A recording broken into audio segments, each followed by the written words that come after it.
की सबसे बड़ी जानकारी हम आपको प्रयागराज से दे दें, जहां पे जो अभी तक अतीक गैंग के शूटर्स या फिर अतीक गैंग के जो भी आरोपी अपराधी हैं, वो सब जो नैनी जेल में कैद हैं, उनके बारे में सीएस को एक अहम इंफॉर्मेशन मिल चुकी है, ये कि वो हमला कर सकते हैं 3 हमलावरों पर। और वो 3 हमलावर अभी पुलिस लाइन में हैं, जिन्हें वहां से बाहर नहीं निकाला जा रहा है, सिर्फ इसी वजह से कि कहीं कोई जो प्लानिंग रच रहा है, कोई साजिश रच रहा है, उस साजिश को अंजाम न दे दे। लेकिन पुलिस के पास ये इंफॉर्मेशन पहले से ही है कि अतीक के गुर्गे, जो कि नैनी जेल में है, जिसमें उसके कुछ बेटे भी हैं, अगर वो प्लानिंग ऐसी रच रहे हैं या वहीं से गुर्गा तैयार हो रहा है, तो उनकी एक ही कोशिश है कि वो पुलिस कस्टडी में जो 3 हमलावर हैं, उन तीनों हमलावर पे फायर कर सकते हैं। ये उनके तरफ की प्लानिंग है और इसी वजह से नैनी जेल में उन तीनों हमलावरों को नहीं रखा गया था। यह एहतियातन कदम उठाए गए थे। अभी पुलिस लाइन में लगातार उन तीनों से ही पूछताछ एक एक करके की जा रही है और पूछताछ में कई बातें सामने आ भी रही है,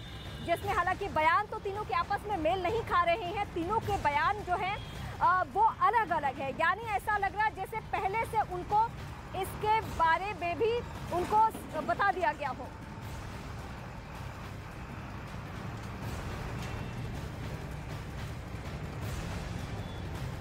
और इस वक्त एक और बड़ी खबर जो हम आपको बता रहे हैं हम अपने दर्शकों को, कि कई शूटर्स के बारे में जानकारी मिल रही है।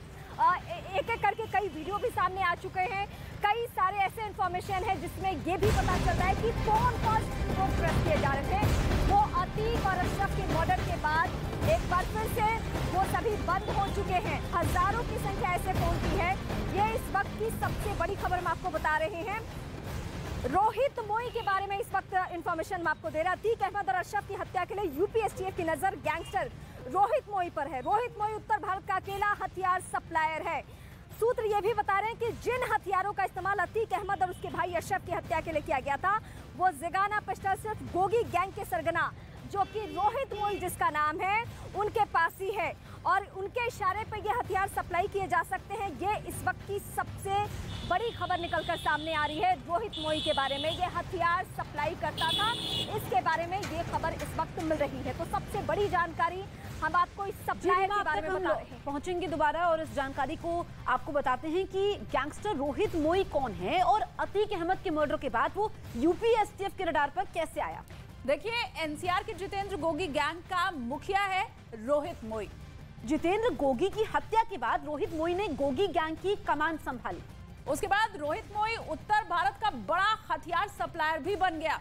रोहित मोई भारत में जिगाना पिस्तौल का अकेला सप्लायर है। और देखिए, इसके पहले रोहित मोई लॉरेंस गैंग को भी हथियार सप्लाई कर चुका है। रोहित मोई जेल के अंदर से लगातार नेटवर्क चला रहा था। फिलहाल दिल्ली की तिहाड़ जेल में रोहित मोई अभी बंद है। तो रोहित मोई के बारे में हम आपको जानकारी दे रहे थे और अब हम आपको देखिए तस्वीरों के जरिए बता रहे हैं कि किस तरीके से ये कनेक्शन क्या है गैंगस्टर जितेंद्र गोगी और गैंगस्टर रोहित मोई का, जो अब सुर्खियों में आ चुका है। बिल्कुल, और इसी रोहित मोई के बारे में अभी हमने आपको जानकारी दी कि किस तरह से यह हथियार का एक बड़ा सप्लायर बन गया और गैंगस्टर तमाम जितने हैं, खास करके अगर हम बिश्नोई गैंग की बात करें तो उसमें भी रोहित मोई अभी तक हथियार सप्लाई करता रहा है।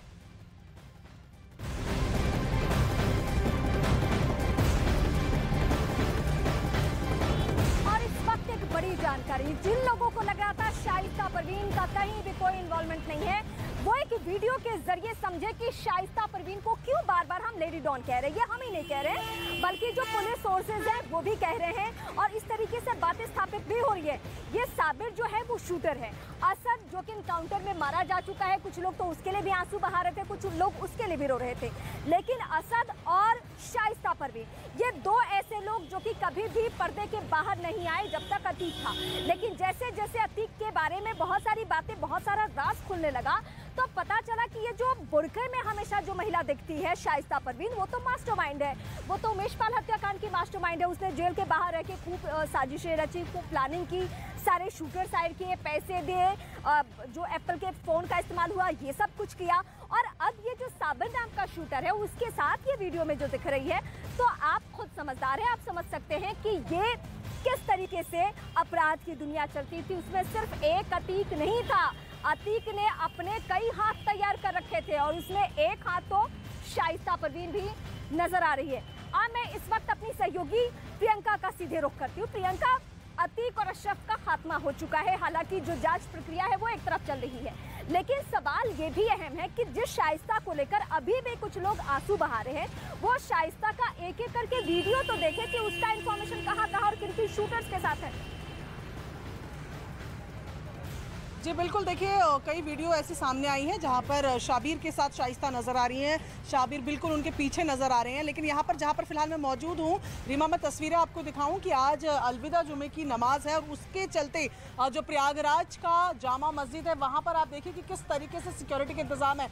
ये आपको पिछली गली की तस्वीरें हम दिखा रहे हैं जहाँ पर RAF और यूपी पुलिस मौजूद है। इसके साथ साथ आगे चलते चलते अगर हम आपको दिखाएं तो यहाँ आप देखें कि पूरी मार्केट में लगातार यहाँ पर जो आपको RAF के लोग हैं वो नज़र आ रहे हैं। इसके अलावा जो जामा मस्जिद की मेन एंट्री है, यानी कि सड़क की तरफ, बाजार की तरफ जो है, वहाँ पर भी पुलिस के इंतज़ाम है। बैरिकेडिंग से लेकर वज्रवाहन से लेकर सब कुछ यहाँ पर रखा गया है, क्योंकि जिस तरीके की घटनाएं प्रयागराज में पिछले दिनों हुई हैं उनका फ़ायदा उठाते हुए कोई यहाँ पर किसी और तरीके की घटना को अंजाम ना दे, उसके लिए पुलिस के ये चाक चौबंद इंतज़ाम आपको दिखा रहे। देखिए ये बिल्कुल सामने फ़िलहाल हम आ गए हैं जहाँ पर आपको ये मस्जिद है, जामा मस्जिद, जहाँ पर आज अलविदा जुमे की नमाज़ होनी है। ये आप देखें वज्रवाहन की यहाँ पर तैनाती है। उस तरफ भी आप देखेंगे आपको RAF नज़र आ रही है, यूपी पुलिस के साथ रैपिड एक्शन फोर्स की यहाँ पर मौजूदगी है। और यहाँ पर पूरे इंतज़ाम किए गए हैं कि जब 1 बजे आज अलविदा जुमे की नमाज हो, उसकी वो पूरी सिक्योरिटी के बीच में हो।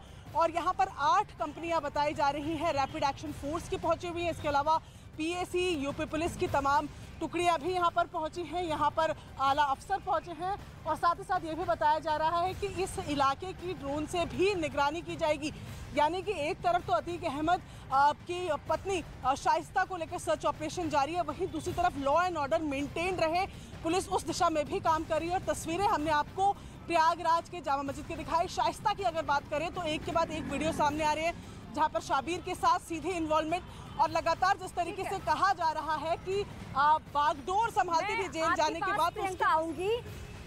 प्रियंका, मैं आपके पास आऊंगी। आपके जरिए हमने दर्शकों को वो तस्वीर दिखाई जो प्रयागराज में आज सुरक्षा व्यवस्था इसलिए कड़ी की गई है क्योंकि आज अलविदा की नमाज है, जुमे की जो नमाज है वो।